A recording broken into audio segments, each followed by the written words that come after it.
Olá, nessa quinta parte da aula da anamnese, gostaria de colocar algumas regras gerais para vocês. Entre as regras gerais, o primeiro é procurar o estímulo datotrópico ao entrevistar o paciente, ou seja, é você saber exatamente por que o paciente está vindo hoje e não veio há 30 dias atrás, há 5 meses atrás. Por exemplo, vamos supor que o paciente diga: doutor, estou com uma dor no joelho há mais ou menos 5 meses. E daí por isso estou procurando a consulta. Às vezes pode ficar meio vago assim, você se questiona, mas por que, que ele estava 5 meses e está procurando só hoje? Então você pergunta isso para ele, senhor Silva, o que, que eu fiz procurar hoje exatamente, essa última semana de marcar a consulta? Foi uma piora da dor? Foi o que exatamente? Então isso pode te dar pistas para você ser mais incisivo na investigação, mais rápido, ver se não consiste de um sintoma que mereça uma abordagem mais emergencial, né? E te pode levar mais rápido ao diagnóstico também, porque ele vai encurtar, né, o raciocínio clínico.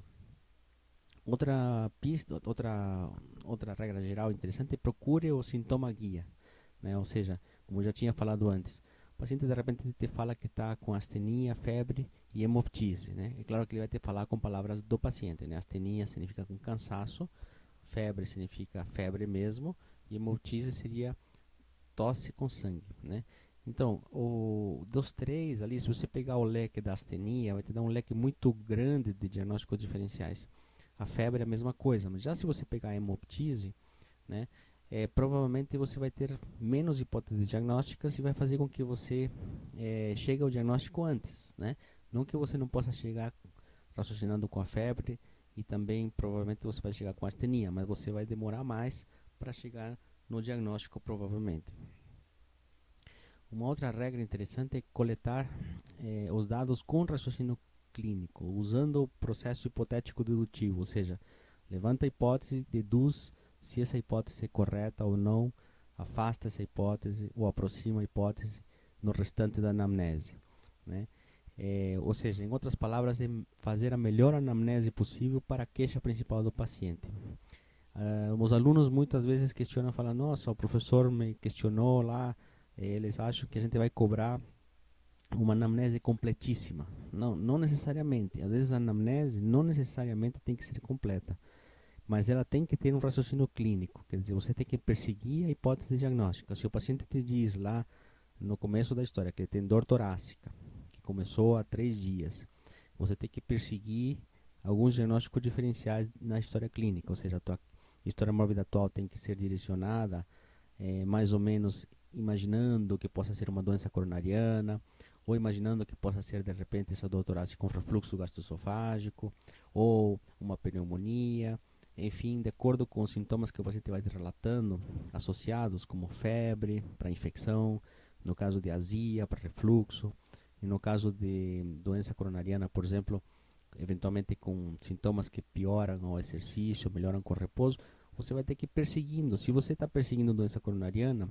no restante da anamnese você vai ter que, por exemplo, na história mórbida familiar, perguntar se alguém da família não morreu de infarto agudo do miocárdio ou teve algum problema de infarto agudo do miocárdio. Se de repente você está pensando em refluxo gastroesofágico, nas condições de hábito de vida, quando você perguntar como é que é a alimentação dele, se ele com determinados alimentos ele piora, por exemplo, os sintomas, né? Ou ele come muito fast food, daí tem mais sintomas e assim por diante. Ou seja, sempre você vai ter que utilizar a tua anamnese para levantar e afastar as hipóteses diagnósticas de acordo com a queixa principal.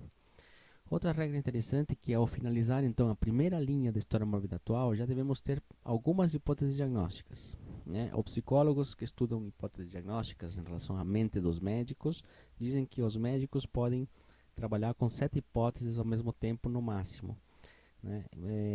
Então, mais do que isso, se torna complicado.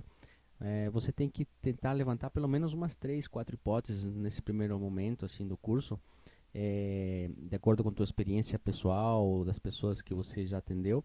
E à medida que você vai evoluindo no curso, vai aumentando suas hipóteses, não tem problema. Mas sempre perseguir essas hipóteses no restante da história. Se você sair da história mórbida atual sem uma noção das hipóteses diagnósticas que você vai perseguir no restante da história, e também, porque não, no exame físico e até nos exames complementares, você está perdido, né? Então, tome cuidado com isso.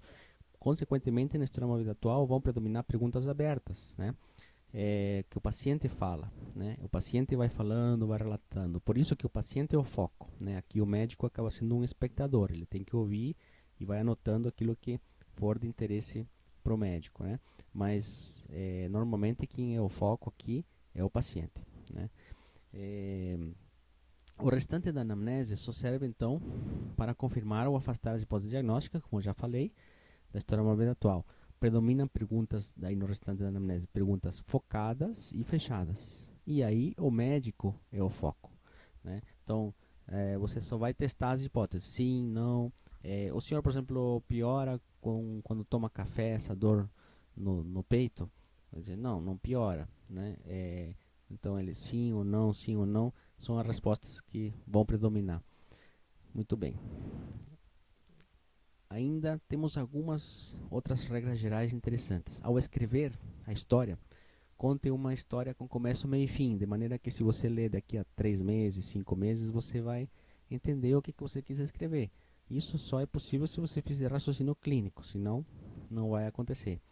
As palavras negas na história só têm sentido se útil para o raciocínio clínico. Por exemplo, se o paciente nega que a dor piore com exercício físico. Isso é interessante, mas não simplesmente coloque na tua história nega isso, nega aquilo, nega a tuberculose, nega. Se não tem nada que te auxilie esse termo, né? Você nega a tuberculose, mas eu não estou pensando em tuberculose, ele veio por uma unha encravada, por exemplo, por que eu vou dizer que nega a tuberculose? Então, tem essa conotação também as palavras negas, útil, muito útil, quando com raciocínio clínico.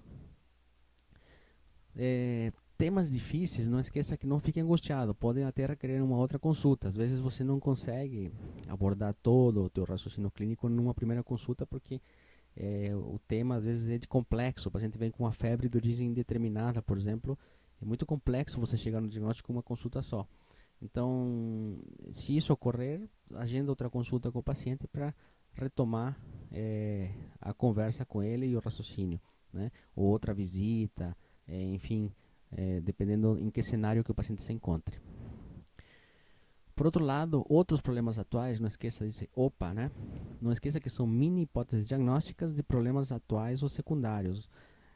Não fazem parte do raciocínio clínico inicial, mas ele pode ser fundamental eventualmente ou até conter a queixa realmente mais principal que o paciente tenha a falar. Às vezes o paciente ele vem na consulta, digamos, é, escondido atrás de uma ansiedade e tal, e no final da consulta te diz que, digamos, tem um problema que ele queria relatar, que de repente está com impotência, né? E de repente esse foi realmente a queixa principal do paciente, só que ele não conseguiu te falar de cara a isso, porque foi construindo-se a relação médico-paciente ao longo da história clínica e agora ele se sentiu mais à vontade de te falar no final. Infelizmente, aí você vai ter que fazer uma mini hipótese diagnóstica e tentar fazer um mini raciocínio clínico e anotar isso e eventualmente explorar melhor em uma próxima consulta, se você achar que você então está